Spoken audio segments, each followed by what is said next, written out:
May nakita akong nagaganap na car meet dito sa City to kaya agad naman akong lumapit sa kanila para makita ang mga naggagandahang mga kotse. Kaya naman pinarada ko na yung kotse ko at nagulat ako dahil bigla nila akong nilapitan at sila pala Jungkook, Balong at si Kibuloy. At habang nagtingin-tingin ako sa kotse ay bigla ko itong napansin na kakaibang design sa windshield at ito ay si Mr. Bean. Kaya naman ay napag-isipan ko itong nanakawin ng hindi nila nahahalata. Kaya naman ang naisip ko ay magpapanggap akong Arabo at takutin silang lahat na may dala akong bomba. Okay, magandang umaga, tanghali, gabi sa inyong lahat at ngayong araw ay papunta nga pala ako sa tindahan na walang iba kundi ang supermarket dito sa City 2. Bibili lang nga pala ako ng makakain ngayon at kunting groceries na din sa bahay ko para mamaya at para bukas.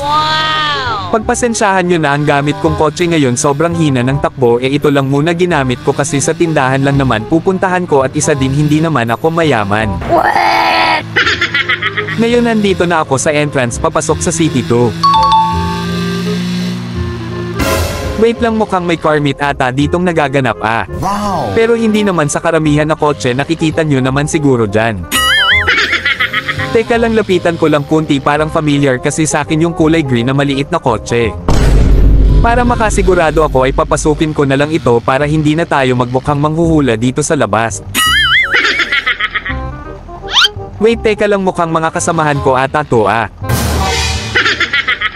Sila ata to, Jungkook at si Balong. Mukhang sila nga, teka lang, paparada ko muna tong kotse doon sa tabi nila, baka sila nga. Okay! Pagpasensyahan nyo na talaga, itong kotse ko sobrang bagal at nakakainis pa yung tunog. Mabagal na nga yung kotse, lumagpas pa talaga sa pagparada. Uy, si Bossing. Si Bossing pala to Uy, hali kayo. Si Bossan pala to nandito Obvious ba? Uy, boss, bakit naparito ka, boss? Hoy, kayo pala yan, Kibuloy, wala lang, papunta kasi ako ng tindahan para bumili ng makakain ngayon at para sa bukas na makakain at nakita ko lang kayo at naparito na lang ako. Nga pala, anong ginagawa nyo dito, Kibuloy? Wala lang, Bossing. May bago kasi akong gawang design sa kotse ko. Kaya nakita-kita kami nila Balong at Jungkook. Itong Hilux ay di ko alam kung kanino ito pero itong GTR ay kang Jungkook. Wow! Sobrang solid ng mga gawa nilang mga kotse at di man lang ako inambite sa kanilang car meet. Ito naman ay kang Balong Porsche at okay sana yung design kaso lang yung kulay parang pangbakla. Kibuloy, ito ba yung kotse mong sinasabi na bago mong gawa na design? Oo, yan, Bossing. Sa windshield makikita mo. Ay grabe, ganda naman nito, Mr. Bean, sarap na kawin. Ay tingnan. O kita nyo naman, kuhang-kuha talaga yung mukha ni Mr. Bean. Wow! Kaso lang ang taas ng leeg. Habang wala sa malapit sa akin si Kibuloy ay practice muna tayo dito, pang madalian lang. Oy, Bossan, anong ginagawa mo dyan sa kotse ko? Wala naman, Kibuloy, may dumilang banda sa bintana mo kaya pinunasan ko lang. Magaling kang kupal ka. Kaya dito address muna tayo kunti dito para makapag-isip sa plano mamaya at mag-iipon muna tayo ng hangin para may lakas tayo mamaya. Di na muna ako magtatagal dito, Kibuloy, Jungkook at Balong, kasi may bibilhin pa din ako doon para mamaya. Sige, Bossan. Mag-iingat po kayo sa biyahe. Kaya ngayon ay aalis muna ako dito at hindi ko muna itutuloy ang pagbili ng pagkain. Yeah, boy. Mamaya yung kotse ni Kibuloy. Oh shit! Oh shit! Diyan muna kayo at magsaya at maya-maya ay tatakbo kayo ng parang papaluin kayo ng nanay nyo. Ngayon ay hindi ko naman kaya yan ng mag-isa lang at syempre kailangan natin ng tulong ni tatay ni Kerex at ako yung mananakot at siya naman ang magbubukas sa kotse ni Kibuloy. Pero bago tayo pumunta sa bahay ni tatay ay syempre bibilhin na muna natin yung panakot sa mga daga na damit ay itong Arabo. Syempre magsusuot tayo ng mask nung pandemic ko pag ginamit. Syempre importante yung mask para hindi tayo makilala at mahahalata. So ayun, napaka-pogi na kuhang-kuha talaga. Run.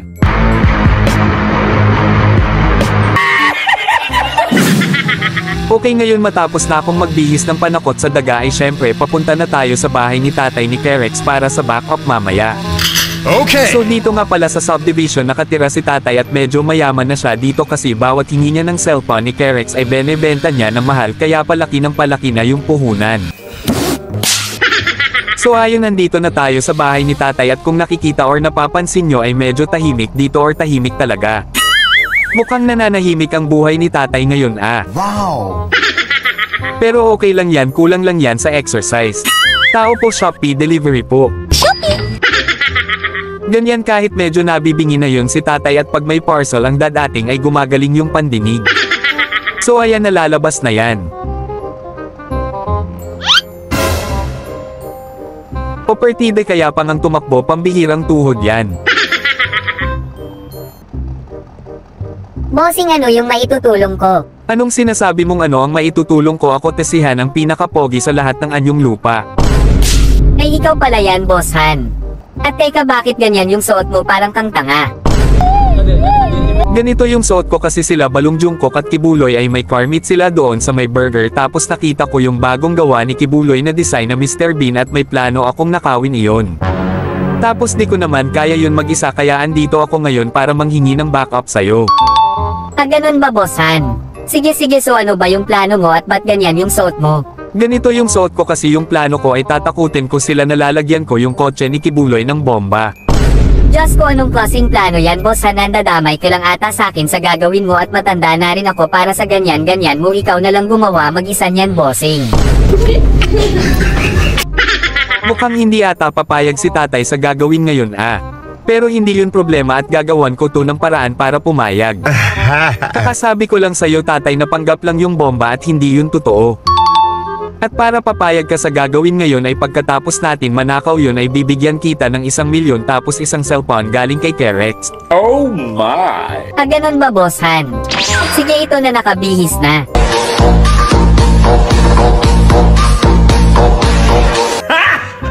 Galing! Aba galing basta pera at cellphone talaga wala ng dami-daming sinasabi.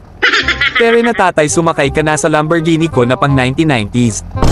Naka-ready na ba yung lockpick mo dyan tatay? Oo naman, Boss Han, lagi akong handa.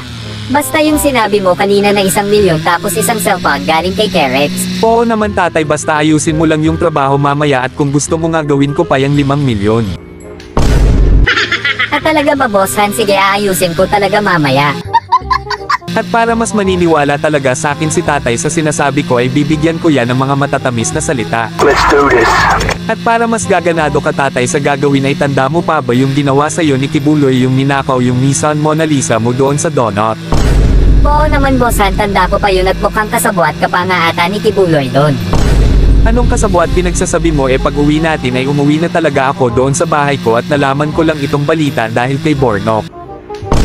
Ah, ganun ba, Boss Han? Sabi kasi ni Kibuloy sa akin ikaw daw nagmaniho doon pero ngayon nalaman ko na ang totoo dahil sa'yo ngayon malilintikan sa akin yung Kibuloy na yun.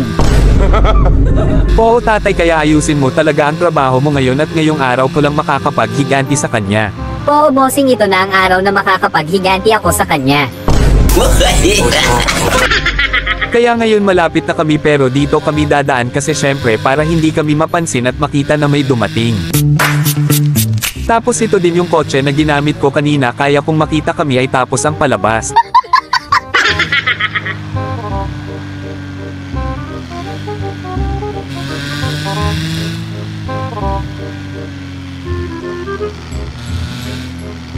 Sakto may malaking truck dito at dito ko itatago yung kotse ko.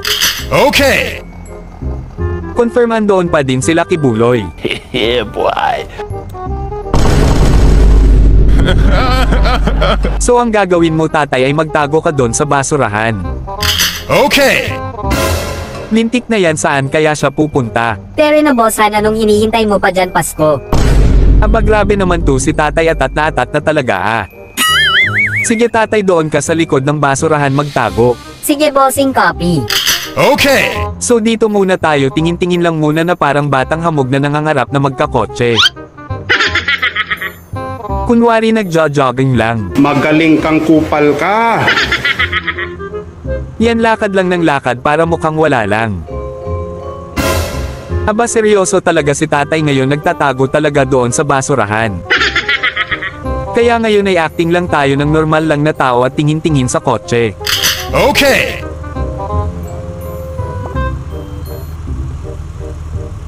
Hello mga bossing, kumusta po kayo? Anong ginagawa nyo po dito? Hello bossing, ay wala lang naman po, tambay-tambay lang po kami sa mga kaibigan ko dito. Ah, ganun po ma. Tambay lang din po ako dito at nakita ko po kayo at ang gaganda po ng mga dala nyong kotse, lalo na yung kulay green. Oo bossing, maganda talaga yan, kagagawa lang yan sa isa kong kaibigan. So dito ay layo-layo muna ako kunwari para hindi sila magtanim agad ng duda sa akin ng maaga pa lang.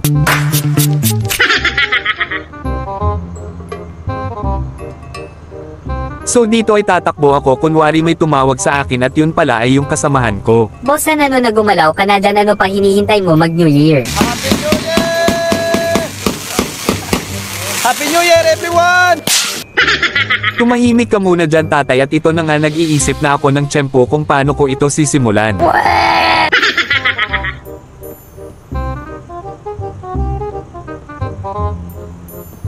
Target locked.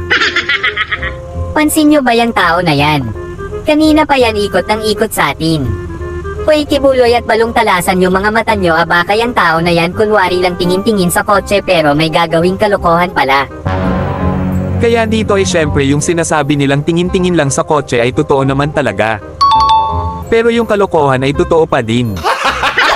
Dito naman ay pasimple-simpleng lakad lang kunwari pogi.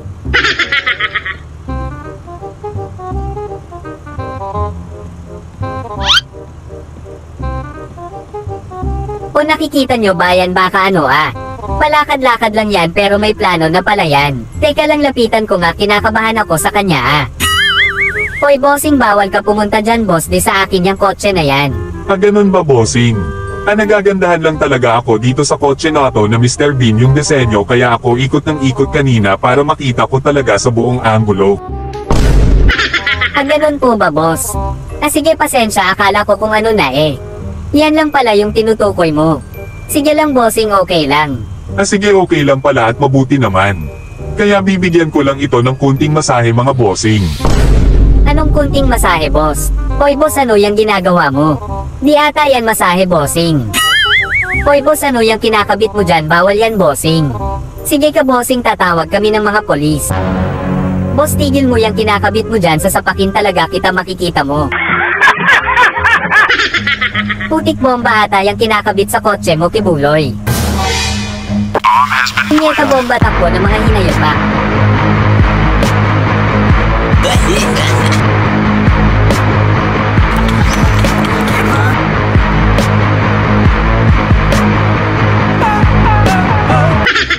Bakit kaya sila nagtakbuhan lahat, ganto lang naman yung tunog na ikakabit ko.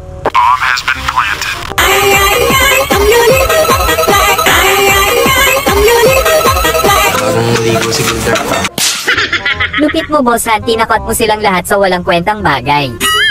Teka lang boss kunting kulikat lang to, mabubuksan na to. Okay.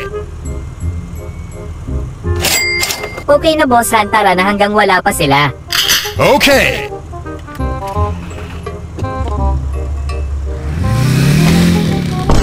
Putik na yan, naka-manual pala itong kotse. Pero okay lang yan, marunong naman ako nito. Okay.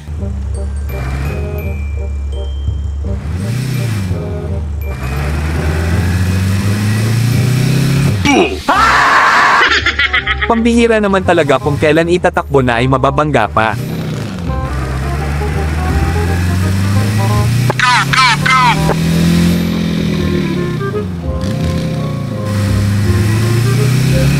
Grabe, naka-VTEC pala yung makina nito kaya sobrang bilis.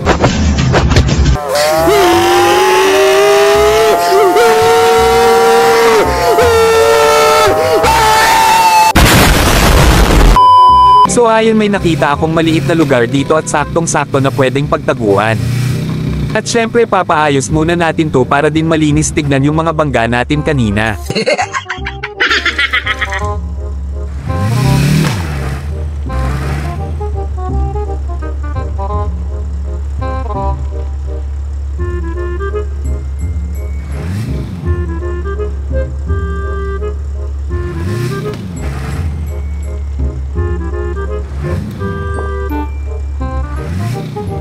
Okay, sakto dito natin itatago.